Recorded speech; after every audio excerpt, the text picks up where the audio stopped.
What's going on, y'all? Machiavelli Mills TV. So look, I'm seeing a lot of people saying they're watching a lot of these podcasts like Shannon Sharp's Nightcap. They're watching Gil's Arena. They like, yo, they only covering Bronny James. Why they covering him so much? They only cover him. Why don't you cover the other prospects in the NBA draft? Talk about them. Give them some shine. Let us know more information about these young kids in the draft. Let us know what type of players they're going to be. Talk about how outstanding these other prospects are. Bronny doesn't deserve to be talked about, averaging 5 points a game, 4.8 rounds up to 5 points a game. That's what he averaged, right? They're like, yo, you need to talk about some other people.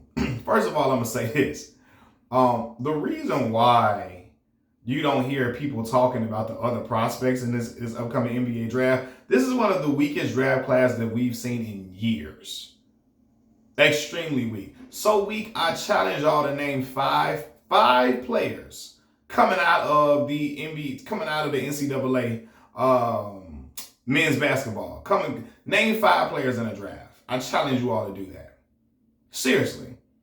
Like, you could usually name about 10 dudes who was one of them ones. At least 8 dudes is one of them ones coming out of drafts normally, right? Dudes that you like, oh my God, this dude is, I would draft him. Most people don't know 5 guys in the NCAA tournament that just played in the tournament. For real, they don't. It kind of reminds me of the 06 draft. This might be weaker than that one. 06, the prominent players that came out were LaMarcus Aldridge, Rajon Rondo, who was drafted later. You had Kyle Lowry, who was drafted later.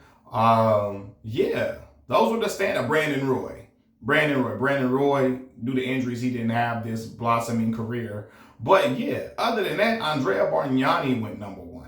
Tyrus Thomas, my Chicago Bulls traded LaMarcus Aldridge for Tyrus Thomas, bro. Out of their freaking mind, dog. Out of their freaking mind. Can you imagine a young D Rose paired up with Tyrus Thomas at some point? I mean, not Tyrus Thomas. God, LaMarcus Aldridge at some point. But we went and chose the athlete Tyrus Thomas just because he could run and jump real high. Anyway, right? Who else was in that draft? You had individuals like Ronaldo Balkman. You had Hilton Armstrong, Thabo Sefolosha. Ronnie Brewer was all right. JJ Redick was in his draft too. But then you had Patrick O'Brien, Randy Foye, Sheldon Williams, Adam Morrison. He was nice in college, but he fell flat on his face in the league. Rudy Gay was nice, right? I don't even know who Mohamed Sane is. You had Sean Williams, Rodney Carney, Quincy Doobie, Marcus Williams, Josh Boone, Maurice Aja. Mo Aja was straight in college. He was nice in college, but didn't pan out. Shannon Brown had the few decent years with the Lakers, never was a superstar. Steve Novak. Who else?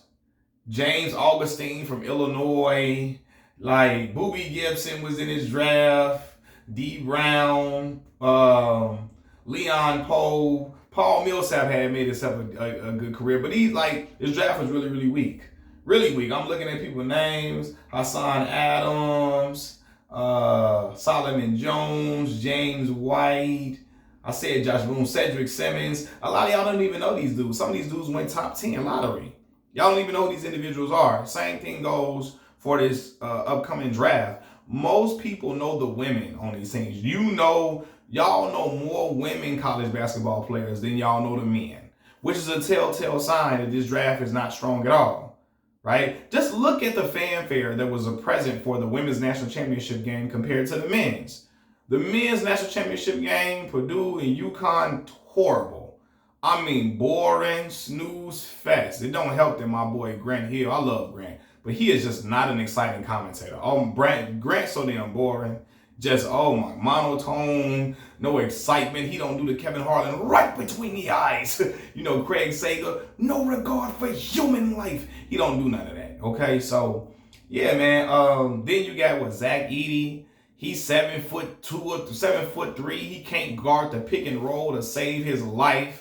Zach, to me, and if he proves me wrong, I'll come out and say it. He's not going to be a superstar. He's going to be a dude that average 10 a game and at best like 7 rebounds, something like that. They try to probably use him as a rim protector, but I don't think Zach going to be no superstar. But yeah, you don't even know the players in the upcoming draft. So who they going to cover? They're going to cover the guy who is the son of a Pantheon great, which normally happens, right? When you got a guy who is the son of a Pantheon great, he's going to get coverage. If the guy was, especially he's a McDonald's All-American, it was disputed over whether Bronny should have been a McDonald's All-American or not. Bronny can be a solid 3-and-D guy in the league. I don't see him being no superstar at all, but he could be a solid 3-and-D guy. But people are like, oh, they only covering him. Listen, man, if Jordan's sons would have continued to play basketball, because Marcus quit in college, he was at Central Florida. Jeff quit as well, right? Because Jeff wasn't never even close to even as good as Marcus was. If they would have continued and tried to make a push, it would have gained coverage because they're the son of his heirness, of the GOAT, most people look at as the GOAT. They would have gotten them same type of coverage and looks. And they weren't, they would have been covered all the time. Even Jeff barely saw the floor at Illinois. Marcus was at least averaging like 11. I think he averaged double figures at Central Florida, right? Jeff barely saw the floor. If Jeff would have tried to make a push, they would have covered it like crazy. Hell, they covered him. They covered them tremendously when they were at in high school. What is that, Loyola High School, somewhere in Illinois? I don't know where it at. If it's not in Chicago, I don't know where them high schools be at. But yeah, they played at some school like Loyola, and is it in Wilmette, Illinois, or something like that? They played there. And I remember it was all over ESPN as this showdown between the Jordan kids and Eric Gordon. And Eric Gordon lit them boys up for 40-some points.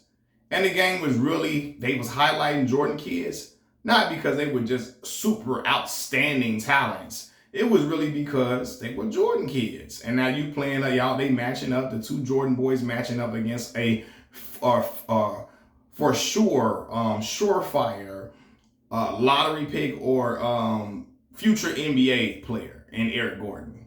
You know what I mean? And they got lit up, and both of the Jordan kids together had like 8 points or something. You know what I mean? So yeah, man, like when you're a son of a Pantheon great, you're going to get coverage like that. It's just how it goes, man. And if Jordan kids would have kept playing, they would have got the same type of coverage, same type of all of that. When you are the son of a Pantheon great, for real, man. So yeah, that's really why. And again, people are like, oh, we need to know more about the other prospects, man. Listen, y'all can go look up them dudes on your own time, look at the statistics, find out whatever you want to research about them. But a lot of these other people are not going to cover them because this draft class is just not strong. You don't have a guy in the draft that you feel like is going to be a all-around, like again, a Pantheon great or a guy who is going to be the future of the league. We don't see nobody in the draft like that. This guy's the future of the NBA. He, like Wembanyama, he was going to get talked about because he's game changing. He is a guy with Pantheon potential, a guy who can do different things that we haven't seen before at his size. He was a guy that we felt like, yo, he is a future star in this league and could be one of these perennial all-star players with unlimited potential. There aren't players in this upcoming draft like that. So they're going to go to the leading story. The leading story is the son of the Pantheon great LeBron James. They're going to go to that angle. They're going to go to that angle, man, because that is the most interesting story about the draft. He is. Not Zach Edey, no, it's not. And I'm sorry for people to hear that, but it is what it is, man. Machiavelli Mills TV. I'm out, y'all. Peace.